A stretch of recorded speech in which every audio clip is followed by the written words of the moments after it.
ద్వారా పొందుతాం, శత్రువు నుంచి భయం ద్వారా పొందుతాం. మన జీవితంలోనికి విశ్వాసం ద్వారా దేవుణ్ణి రాణిస్తాం. అయితే భయాలకు లోబడ్డం ద్వారా శత్రువుని రాణిస్తాం. మనం నేర్చుకోవాలి విశ్వాసం నుంచి ఎలా జీవించాలో. విశ్వాసం, మరింత విశ్వాసం వరకు, విశ్వాసం నుంచి భయానికి తిరిగి విశ్వాసం, తర్వాత భయం, మళ్ళీ అలానే.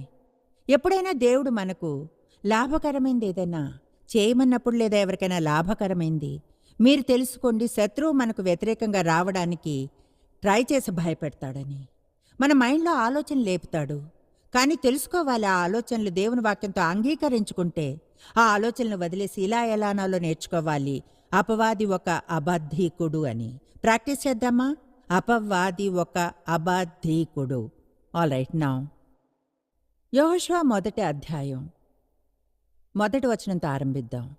యెహోవా సేవకుడైన మోషే మృతి నొందిన తర్వాత మోషే పరిచారకుడైన యెహోషువకి ఇలాగ సెలవిచ్చాను, నా సేవకుడైన మోషే మృతి నొందెను కాబట్టి నీవు లేచి అతని చోటుని తీసుకో. వావ్, ఏం జాబ్,